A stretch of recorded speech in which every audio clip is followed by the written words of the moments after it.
ये हर दफ़ा आप डॉक्टर साहब स्टरलाइज करते हैं या ये हर पेशेंट के लिए हम ये एग्जामिनेशन इंस्ट्रूमेंट्स अक्सर लोग इकट्ठे स्टेरिलाइज कर देते हैं एक ही पाउच के अंदर सारे मरीजों के लिए होते हैं, वो भी स्टेरिलाइज्ड है, लेकिन जैसे ही हम उस पाउच को खोलते हैं स्टेरिलाइजेशन का मकसद बहुत हो जाता है। अच्छा। तो हमने हर पेशेंट के लिए एग्जामिनेशन इंस्ट्रूमेंट की एक अलग से किट रखी हुई है। ये हर पेशेंट के लिए हम अलग से खोलते हैं और इस पाउच को फिर डिस्कार्ड कर देते हैं। अच्छा, गुड। यानी कि ये वैसे मैंने और कई जगह पर देखा नहीं है वैसे ऐसे।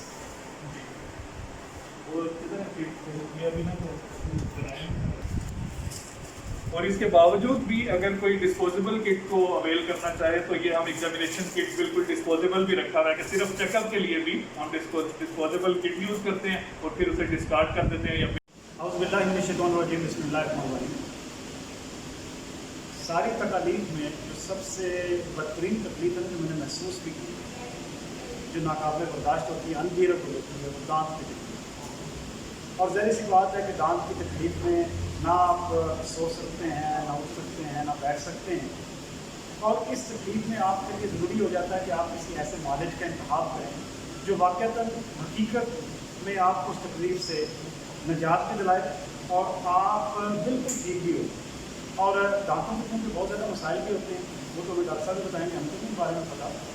तो इसमें ये है कि मैंने मुनासिब समझा कि मैं खुद इस दौर से गुजरा हूँ और इस तरह मेरा बेटा भी इस तकलीफ से गुजरा, तो मैंने मुनासिब समझा कि आपका एक ऐसे डॉक्टर से तारुफ कराया जाए जो भी इंतहाई क्वालिफाइड, पढ़ा लिखा और यंग है। यानी कि ये नहीं कि पूरे डॉक्टर यहाँ पर सरगोदा में जो हमारा शहर है, शहरों का शहर, यहाँ पर बहुत सारे डॉक्टर्स हैं, बहुत सारे डॉक्टर्स के पास जाने का इत्तेफाक भी हुआ, लेकिन तकलीफ वैसे की वैसे रही। लेकिन यहाँ पर आते ना सिर्फ ये कि तकलीफ ख़त्म हो गई, बल्कि डॉक्टर साहब का रवैया भी ऐसा था कि उसने भी तकलीफ को कम करने में बड़ा किरदार अदा किया। अब इंशाअल्लाह ताला हम डॉक्टर साहब से मिलेंगे तो आपको बातें बताएंगे। अस्सलाम वालेकुम, this is doctor Omar Arshad from dental solutions. सबसे पहले तो मैं बहुत ज़्यादा मशकूर हूँ खालिद महमूद आरिफ साहब का कि उन्होंने मुझे मौका दिया आप लोगों से बात करने का, और इतनी ज़्यादा पजीराई उन्होंने हमारी की और इतने ज़्यादा तारीफ़ी कलमात हमारे लिए कहे। तो मैं आप सब लोगों को यही बताना चाह रहा था कि हमने सरगोदा में इस तरह के सेटअप का जो आगाज़ किया है उसकी वजह क्या है। उसकी वजह यह है कि डेंटल ट्रीटमेंट जो है वो क्वालिटी का और अच्छा मयारी ट्रीटमेंट देना वो बड़ा महंगा काम है। वो डेंटिस्ट के लिए भी काफ़ी एक्सपेंसिव होता है और लोगों के लिए भी वो बहुत ज़्यादा एक्सपेंसिव होता है। तो बहुत सारे लोग जो साफ़ सुथरा सेटअप और अच्छा स्टेरिलाइजेशन से भरपूर जो सारे इन रिक्वायरमेंट्स को पूरा करता है जो सेटअप, उनके लिए हमारे शहर के लोगों को अक्सर लाहौर और इस्लामाबाद जाना पड़ता था। तो मेरा विज़न और मेरा ड्रीम ये था कि जो लोग इस्लामाबाद और लाहौर जाते हैं इन इलाज के लिए, इन डेंटल ट्रीटमेंट्स के लिए, और उन पे फिर बहुत ज़्यादा उनके अखराजात होते हैं और वो बहुत एक्सपेंसिव होता है, तो मैं अपने शहर के लोगों को एक ऐसी ऑप्शन दूँ जो इंटरनेशनल स्टैंडर्ड्स के ऊपर एक ऐसा डेंटल क्लिनिक लोगों को मिले कि वो मुनासिब अखराजात के अंदर ही अपने शहर में रहते हुए आसानी से ही वो सारे ट्रीटमेंट्स को एक्वायर कर सकें। हमारी डेंटिस्ट्री की रिसर्च के मुताबिक तकरीबन 70 से 80% लोग मसूड़ों की बीमारी में मुब्तला होते हैं। यानी बहुत से लोग ऐसे हैं जो उसको बीमारी समझते ही नहीं हैं, और जब तक दर्द तकलीफ़ नहीं आती दांतों में तो हम डेंटल चेकअप नहीं करवाते अपना। और तो इसलिए हम आहिस्ता आहिस्ता आहिस्ता उस बीमारी की तरफ बढ़ते रहते हैं कि जो फिर इर्रिवर्सिबल होता है, फिर हमारे दांतों का लॉस हो जाता है, हमें दांत निकलवाना पड़ जाता है। तो इसलिए हमें टाइमली डेंटल चेकअप की बहुत ज़्यादा ज़रूरत होती है। और जो हम जितना डेंटल ट्रीटमेंट को लेट करते हैं उतना ही ज़्यादा वो तकलीफ़देह और एक्सपेंसिव होता जाता है हमारे लिए। इसमें एक बात सोची थी मैंने, जैसे हम लोग ये कॉन्सेप्ट समझते हैं कि ये 70-80 साल की उम्र में जाके हमारे दांत, बुज़ुर्गों के दांत गिर जाते हैं। ये नेचुरल फिनोमेना नहीं है।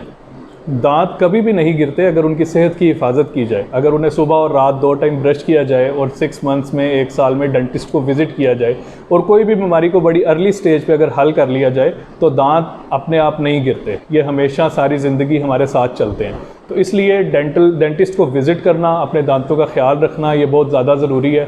और ये ऐसी अच्छी आदत है जो हम में से बहुत से लोगों को इसको सही तरीके से अप्लाई करना नहीं आता, जिसके बाद मसूड़ों की, दांतों की बीमारी में हम मुब्तला हो जाते हैं। सबसे पहले मसूड़ों से खून आना स्टार्ट होता है, मसूड़े फूल जाते हैं। उसके बाद जब मसूड़ा और हड्डी दांत को छोड़ जाता है तो उनमें ठंडा गर्म लगना स्टार्ट हो जाता है। अगर दांत को कीड़ा लग जाए तो सबसे पहले उसमें खला आ जाता है, कैविटी बन जाती है। फिर जब उसमें खुराक फंसना शुरू होती है तो वो कीड़ा आगे बढ़ता रहता है और आहिस्ता आहिस्ता दांत शदीद ठंडा गर्म और दर्द में चला जाता है।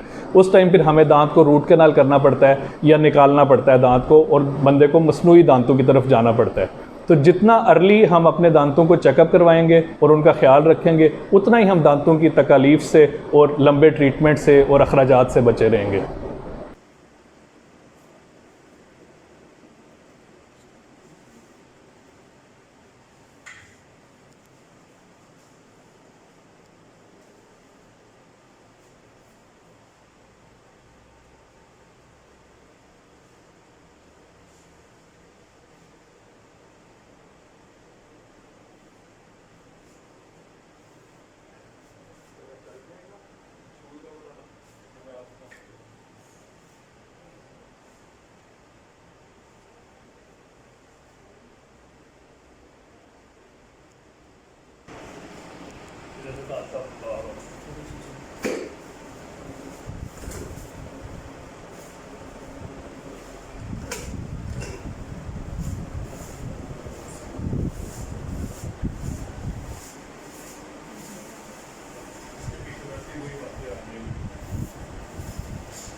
ये हर दफ़ा आप डॉक्टर साहब स्टरलाइज करते हैं या ये हर पेशेंट के लिए हम ये एग्जामिनेशन इंस्ट्रूमेंट्स अक्सर लोग इकट्ठे स्टेरिलाइज कर देते हैं एक ही पाउच के अंदर सारे मरीजों के लिए होते हैं, वो भी स्टेरिलाइज्ड हैं, लेकिन जैसे ही हम उस पाउच को खोलते हैं स्टेरिलाइजेशन का मकसद बहुत हो जाता है। अच्छा। तो हमने हर पेशेंट के लिए एग्जामिनेशन इंस्ट्रूमेंट की एक अलग से किट रखी हुई है। ये हर पेशेंट के लिए हम अलग से खोलते हैं और इस पाउच को फिर डिस्कार्ड कर देते हैं। अच्छा, गुड। यानी कि ये वैसे मैंने और कई जगह पे देखा नहीं है वैसे ऐसे।